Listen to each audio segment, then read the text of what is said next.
Yeah, I know. But the thing is that vinyl's really coming back big time. It is. We're going to start finding more and more of it.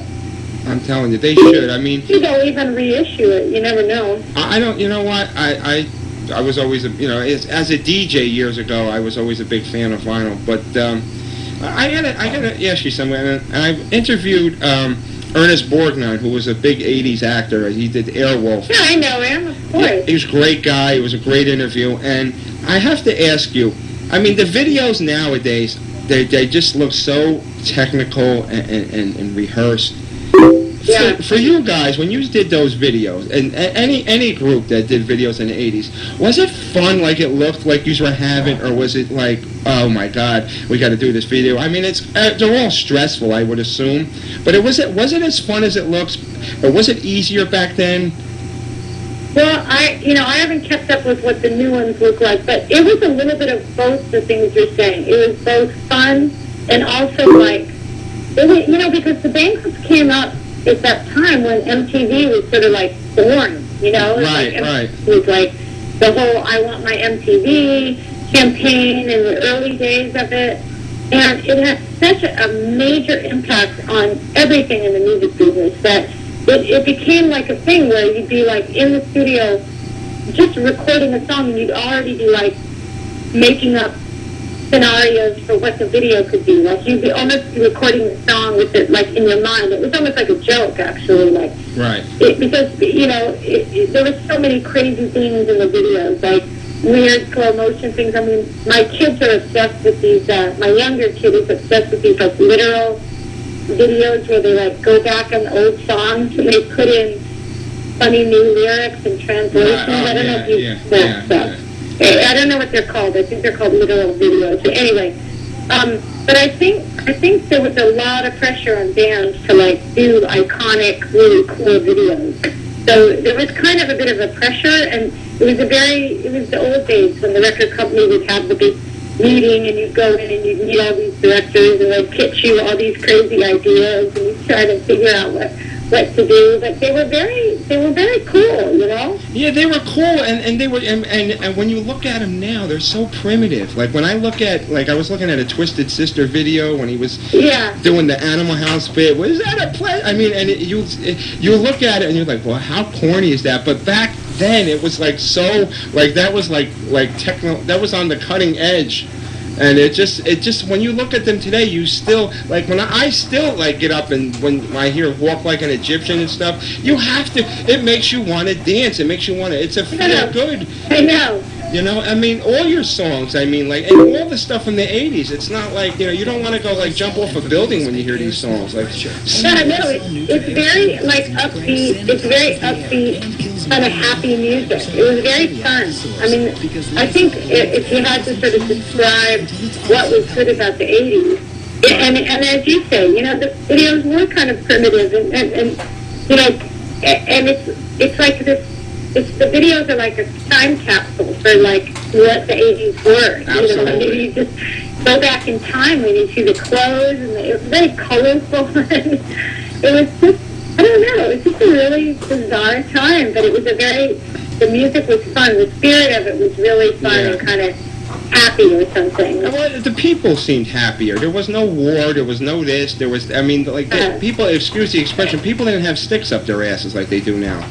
Yeah, I think it was a bizarre set of circumstances that made it like that. Maybe you're right. Like historically speaking, there wasn't, a major war going on. The economy was doing well. Whatever the circumstances were, people were just having fun with the music, and everything about those videos reflects, the crazy fashion, the fun, and even just the silly,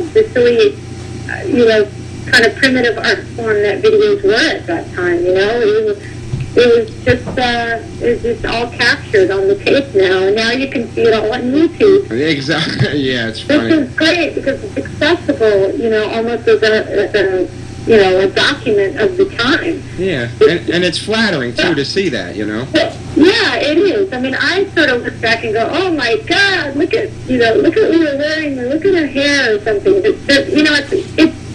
It's like now I've almost gone past that, and I'm like, embracing it. Like, that was cool, you know? I mean, it took me a while to go all the way to the point where I could look at that stuff and kind of enjoy it, you know? Why, you were a little critical of yourself or over... Just look back, because the 80s, there was a period of time where people were like, you know, kind of comparing the 80s to, like, say, the 60s, and it seemed like the 60s was much more important, and I don't know, it's almost like, to me, in the last 5 or 6 years, people have started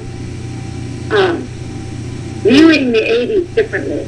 Yeah. I don't know why, but it seemed like for a long time people were sort of, you know, trashing the 80s somewhat and saying that it was really frivolous and the fashion was so terrible, and, you know, just kind of the movies that were coming out.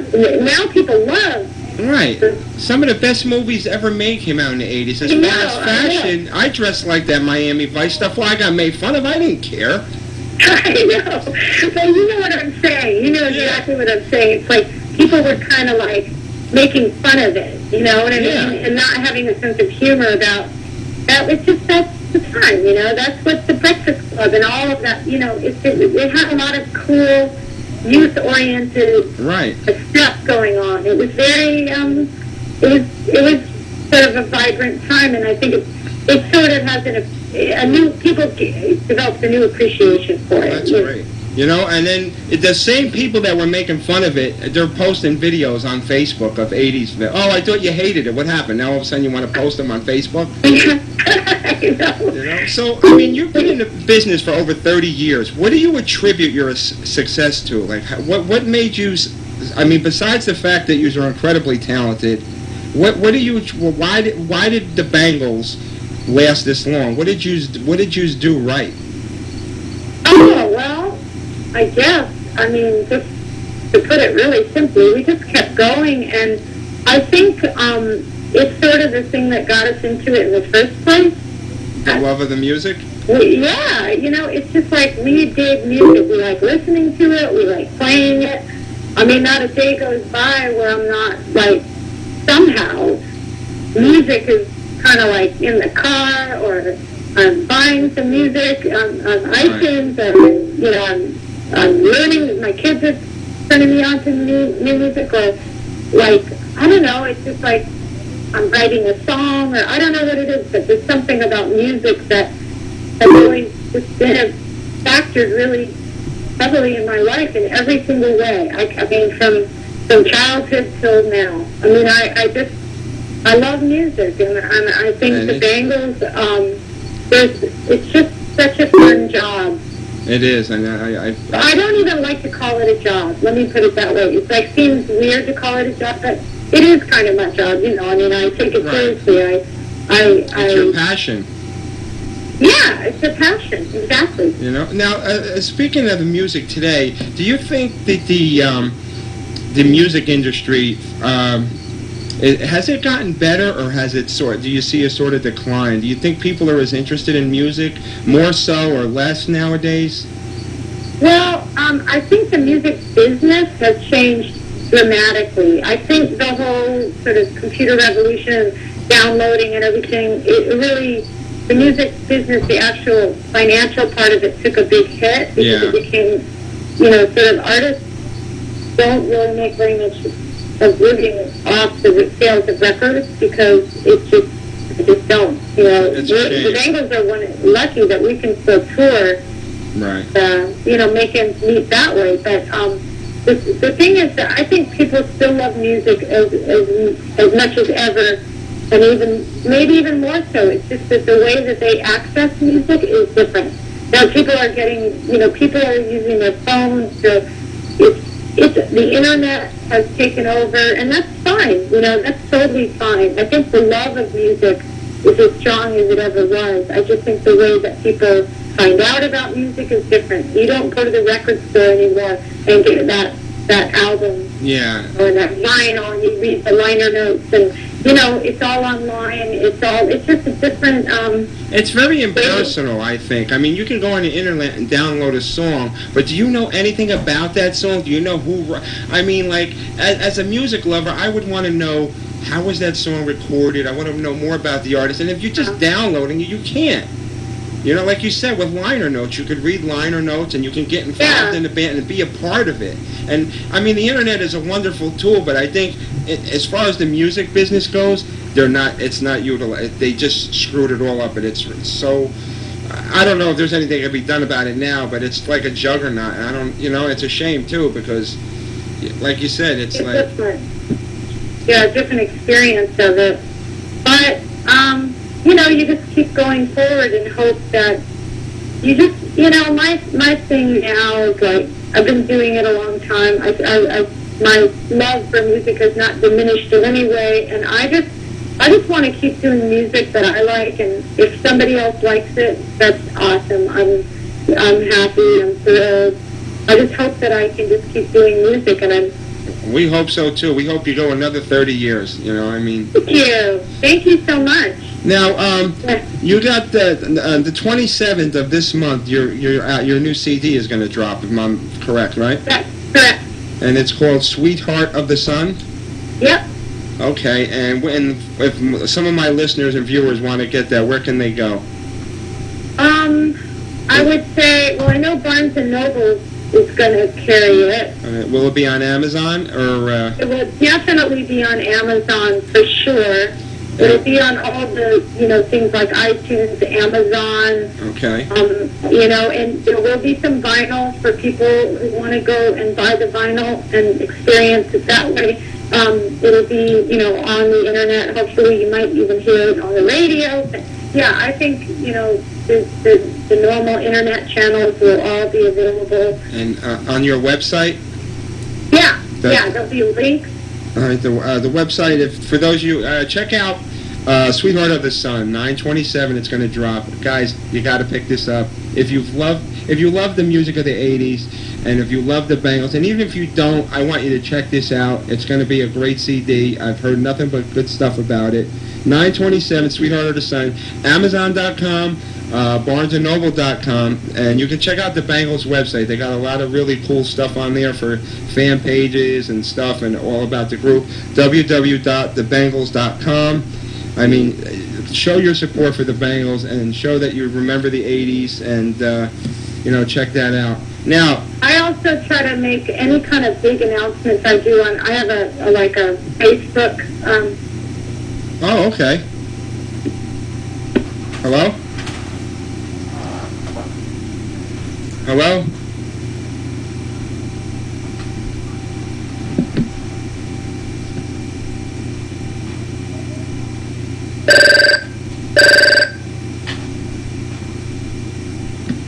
I seem to have lost you there for a minute. No problem. Yeah, you lost me. Somebody called me and it did something to my phone. I'm so sorry about that. No, not at all. I was going to say that I have a page on Facebook too, just as Susanna Hoffs Facebook page, and I try to anytime, I try to make sure all the tour dates are on there, or any big news about anything that I'm working on.